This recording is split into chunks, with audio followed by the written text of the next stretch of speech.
things off with you a couple of months back. That old fogey wouldn't know what year it was. You weren't engaged to be married by any chance? Why do you ask that? Just curious. Well, as a matter of fact, we were. We kept it quiet from the old boy, but I was wearing his ring for over 3 months. Up till the time he beat you up? I'd taken it off a week or so before. Why? Oh, he began to bore me. I decided I didn't want to get married after all. And you returned the ring? No, I hadn't got around to it. But you had broken the engagement. Oh, more or less. It was sort of up in the air. And meanwhile, you were going around with this Harry Gordon, huh? Harry and 1 or 2 others. I always did enjoy variety. I guess you realize you've probably wrecked Atwell's life. Oh, you're breaking my heart. Well, I guess that's something anyway. What? I was beginning to wonder if you had one.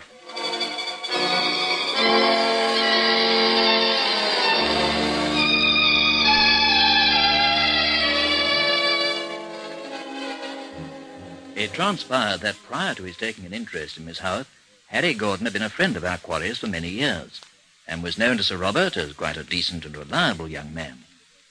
This description was duly found to be apt enough when Studdy visited Gordon in his Curzon Street apartment that same evening. Tall and well-built, with wavy fair hair, he proved to be both friendly and polite. Please, Mr. Studdy, when you speak of my association with Felicia, I'd be obliged if you do so in the past tense.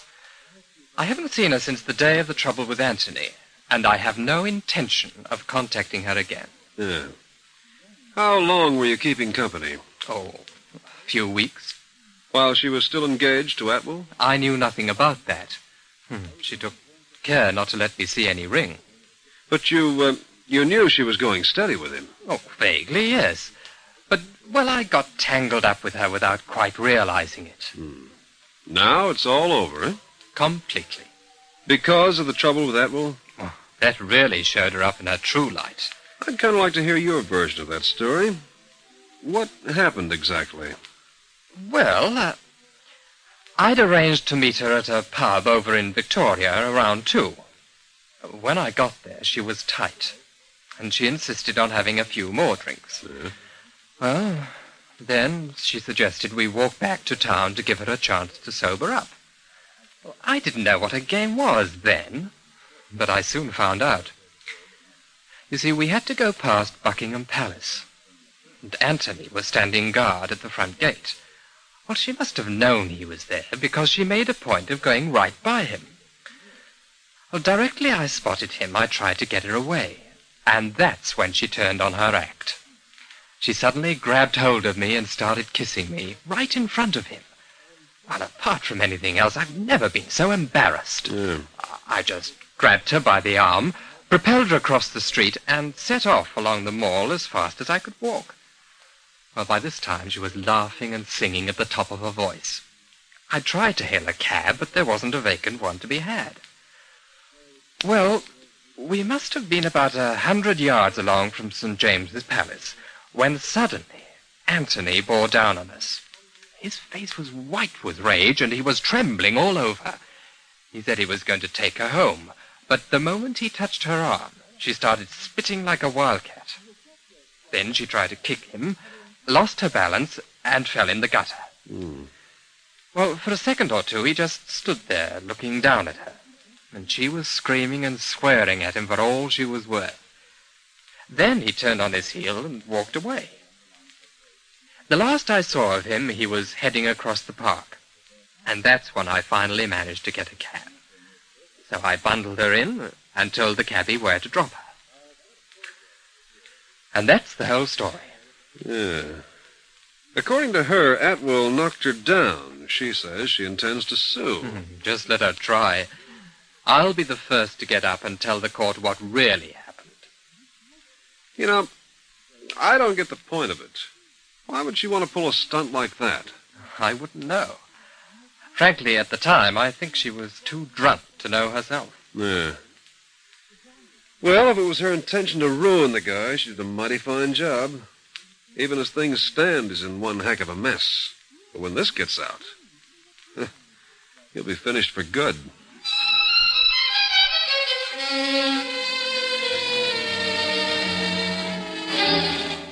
Returning to the office, Study reported his progress, if such it could be called. In reality, we were no further advanced than we had been before. Indeed, we were a good deal worse off, because we'd exhausted our only leads and had nothing at all to show for them. In view of this, we had no option except to push the case to one side in favor of other, more fruitful investigations. It was purely a temporary shelving in the absence of pertinent information, but it was difficult for me to explain this to Sir Robert, who appeared to be of the belief that we were abandoning the search altogether.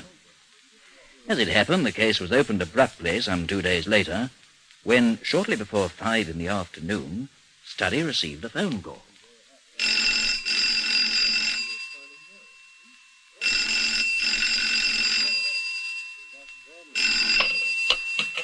Yes, Missing Persons Bureau, Study speaking.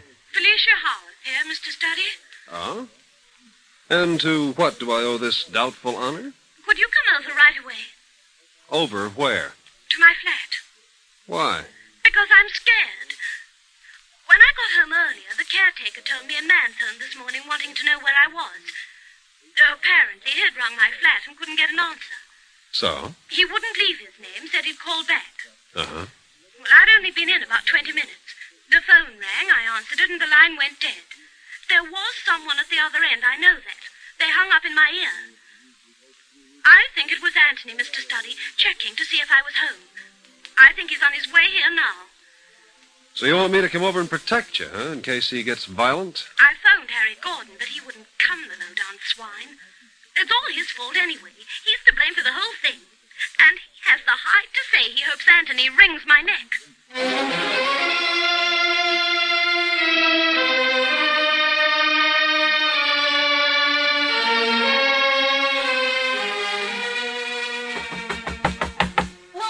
The big bad wolf. Now open up or I'll huff and I'll puff.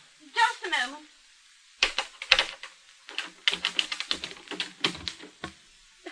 Oh, Mr. Study, I'm so glad you've come. I've been sitting here waiting, scared sick. There's no one I can turn to now, only you. If you're the wronged party in this deal, as you claim, how come you're so squeamish? I've been thinking things over. He's quite mad. He must be. When you came here before, there was something I didn't tell you. I figured there might be. When he found out about Harry, we had a dreadful scene. He told me if he ever caught us together, he'd kill me. This was before the other business? The previous evening. Yet you deliberately went out of your way to let him see you crawling all over the guy in public.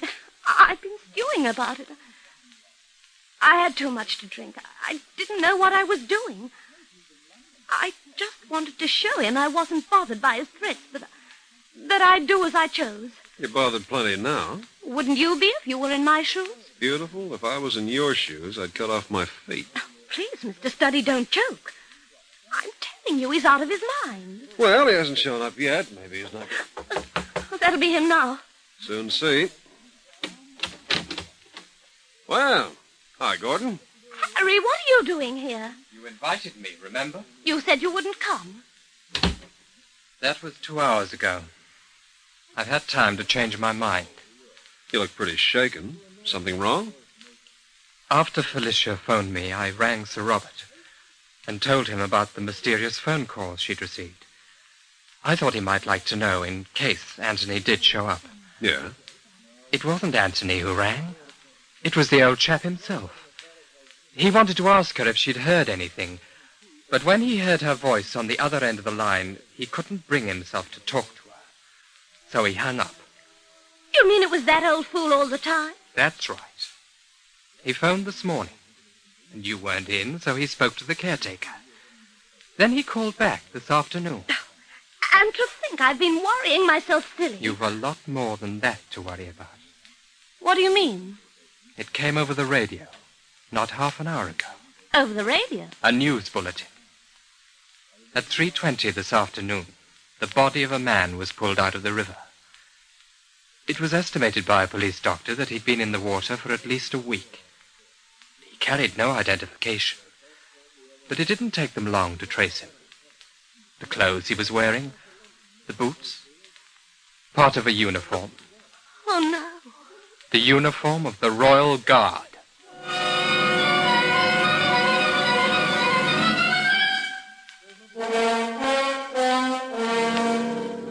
Henry Simon returns to conclude this story in just a moment. And here again is Henry Simon.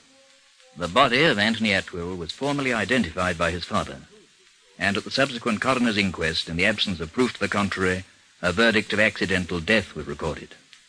It is not known just when Anthony Atwell died, but it is presumed that he entered the river within a matter of hours following his encounter with Felicia Howarth and Harry Gordon. A tragic fate for a young man with so promising a future, and brought about solely by the vicious spite of the woman he loved. And now, this is Henry Simon, as always, inviting you to meet me here again, and for the present, bidding you au revoir.